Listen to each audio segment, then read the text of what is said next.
Hi everyone, Mikey Joy here, and man, I don't even know where to start with this one, because what we just witnessed was the Skibidi Toilet series, the Skibidi Emergence. It's not just another episode, it's a turning point. It's the start of something new, and depending on who you ask, it's either the best thing that's ever happened to the series, or the worst. Yeah, that's how divided the fandom is right now. I've seen people calling it peak animation, next level storytelling, Skibidi finally going global, and then on the other side, people saying it's ruined, soulless. This isn't the same Skibidi anymore. And honestly, I get both sides. Because for the first time in years, the Skibidi universe actually feels different. It looks different. It even sounds different. Or luck. It's not that same chaotic meme energy we all fell in love with. The randomness, the charm, the weird little moments that made you laugh without even knowing why. Now it feels cleaner, more serious, more cinematic, or dare I say, more professional. The lighting looks like something straight out of a movie. The camera work is smooth, the sound design is unreal, and the atmosphere has weight to it. It's like the series suddenly leveled up overnight. But here's the thing. When something you've loved for so long changes this drastically, it hits weird. You don't instantly hate it. You don't instantly love it either. It's just that moment of confusion. Like, what are we even watching right now? That's exactly where I am. Because yeah, the technical side, amazing. Unreal Engine was the right move. But emotionally, I still miss the chaos and SFM animations. And maybe that's the biggest reason why people are so split right now. Half the fandom wants progress. They want Skibidi to grow, to evolve, to reach that global stage. The other half just wants their comfort zone back. The raw, unpolished, goofy world that started it all. And in a way, both are right. Because if you've been here since day one, since the toilets first appeared, this series became more than just animation. It became a part of our internet culture. A weird, chaotic, beautiful mess that somehow made sense to us.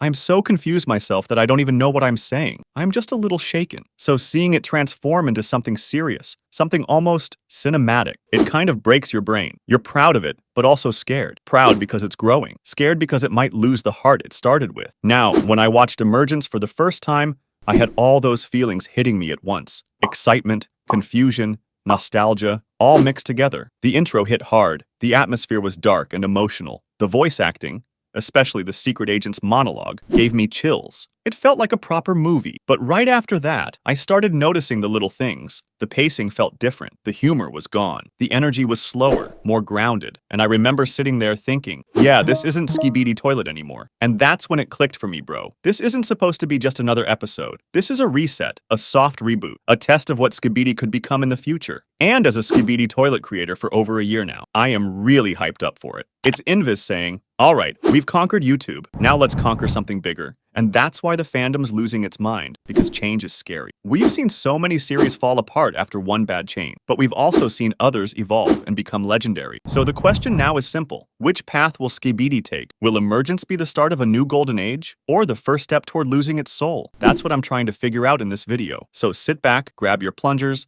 and let's really break down what this new era means. To make it more understandable for you guys, I have divided this topic into 3 separate parts. And the first part is the good. All right, so before we jump into the negatives and start roasting anything, let's be fair, because Emergence actually does a lot of things right. And I mean a lot. Let's start with the obvious one, the sound design. Bro, that part was straight up movie quality. From the voice acting to the ambient sounds to the tension buildups, it didn't feel like a meme animation anymore. It felt like a legit short film. The intro with Secret Agent's voice, the way his tone carried pain, loss, and purpose, I actually got chills. And that moment when he said, "Mom says the world wasn't always like this," that line hit deep. Not because of the words themselves, but because of the delivery. You could hear emotion in it. Real emotion. That's something Skibidi hasn't really had before. Sure, it had hype, chaos, and insane energy, but never emotional depth. This episode gave us a glimpse of that. It's like Invis is testing a more mature tone. And honestly, it worked. Then there's the world building. The story setup here? Actually kind of fire. The world after the invasion is destroyed. New enemies show up, and the alliance is hanging by a thread. You've got lucky Cameraman stepping into the spotlight, the kind of side character who suddenly feels like the chosen one. It's giving anime vibes, man. It's bold, and it makes the universe feel bigger. And I think that's what Invis and Boom are going for. Scale. Now, it's turning into something you can actually invest in. Something that might one day have real storylines,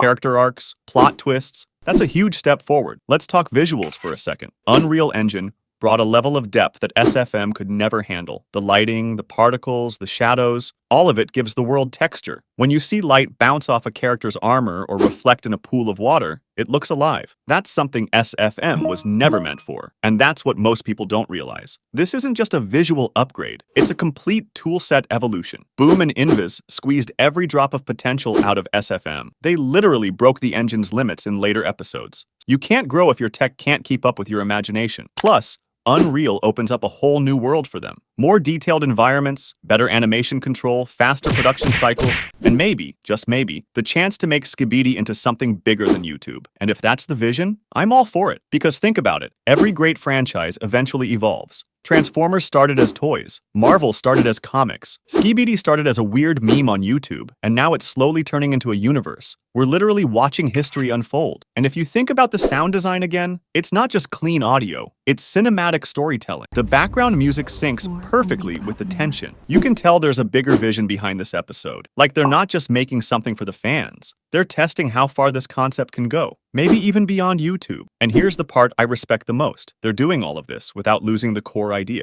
The world is still the same. Toilets still exist. The Alliance still fights. That balance between chaos and depth, that's the real magic they're trying to figure out. And even if not everything hits perfectly yet, you can feel that ambition. You can tell they're trying to push Skibidi into new territory, not for views, but for growth. And that's where I side with them. Because no matter how much people complain, growth is what keeps a story alive. If Skibidi stayed exactly the same, it would have faded by now. But because it keeps changing, evolving, and surprising us, it still feels fresh. And honestly, that's the sign of a franchise with potential. Now, we gotta talk about the other side. Because even though I loved a lot of what they tried, I can't ignore the stuff that didn't land. There are some parts that just felt off. Let's get real about that next part, the bad. Now let's be honest, not everyone's vibing with this new series. And honestly, I don't blame them. This episode might have been called Emergence, but half the time it looked like Emergency. Bro, who approved that thumbnail? It looked like it was made in 5 minutes on paint.net by someone who forgot to sleep for 2 days. You can't drop something this big and give us a thumbnail that looks like a meme template. It's supposed to hype us up,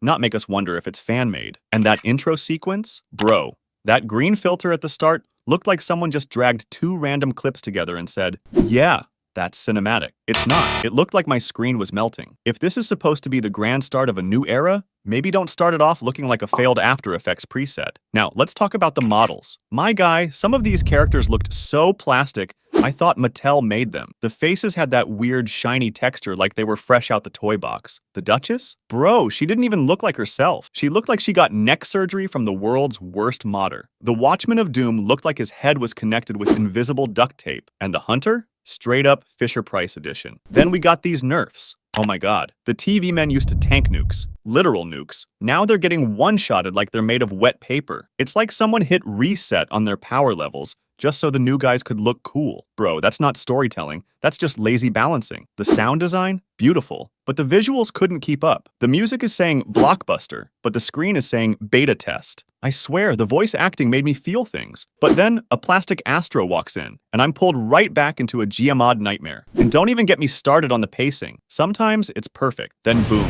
We're cutting mid-scene like someone's cat walked across the keyboard. Transitions jump so hard, it feels like the episode's speed-running its own runtime. Like, bro, breathe. Let a shot land before you teleport us to the next. Then there's the story. Listen, I love the setup, I really do. Lucky Cameraman getting a solo arc? That's dope. But man, it feels like they tried to cram too much into 8 minutes. It's like reading 10 lore leaks at once. Let me digest, not choke. The tension was there, but the writing needed time to breathe. And half the emotional beats just flew by before they could hit. And for the love of God, why are the Astros suddenly the villains everyone hates? They were supposed to be this terrifying new threat, but here they look like budget Halo enemies. Where's the menace? Where's the mystery? They're just kinda there, and that ruins the vibe. These guys are supposed to be nightmare fuel, not background extras from a fan edit. I get it, this episode was probably rushed, but some of these choices felt like no one watched it before uploading. The animation was smooth in some parts, but the rest? Bro, tell me why Secret Agent's face looked like it was fighting gravity while his body's doing parkour. And that random glow effect around characters, why?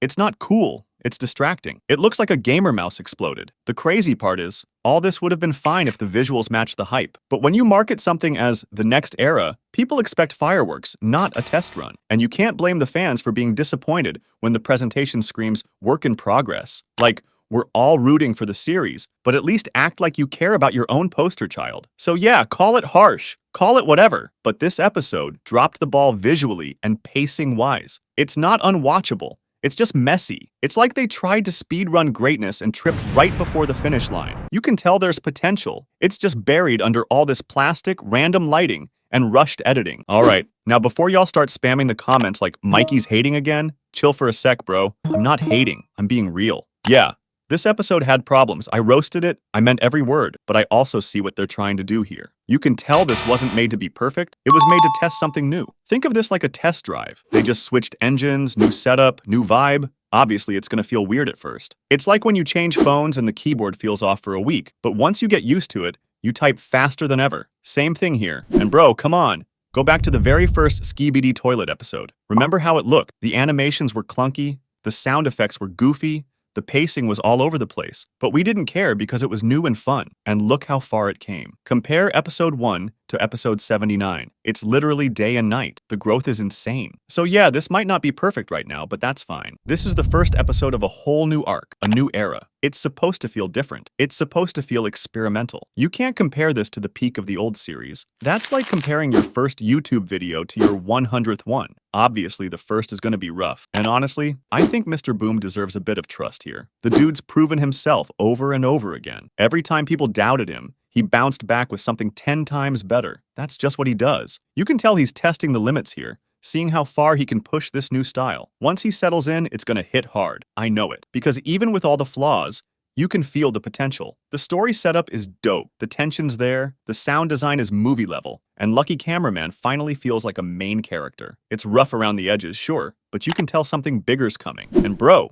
change always feels weird. I get it. We've been watching SFM Skibidi for years, and suddenly everything looks and moves differently. But remember how we felt the first time we saw the upgraded Titans or new generations of toilets? It always throws people off at first, and then later we end up loving it. This is that moment again. It's uncomfortable now, but later, we're all gonna look back and realize this was the start of something great. Boom's just cooking right now. He's testing the new tools, seeing what works, and once he finds the rhythm, man, it's over. We're gonna get something insane. So yeah, I'm not saying this episode was amazing. It wasn't. But I am saying, give it a chance. Let Boom cook. If this is the warm-up, I can't wait to see what the real drop looks like. Because if history repeats itself, we're in for another massive level up. Bottom line, don't compare episode 79 to episode 1. It's a new start, bro. Let it breathe, let it grow. We've been here before, and we know how this story goes. It always gets better. And me? I'm not walking away. I'm staying right here, watching, waiting, and hoping that the next episode reminds me why I fell in love with it in the first place. Okay, guys, that was it for today's episode.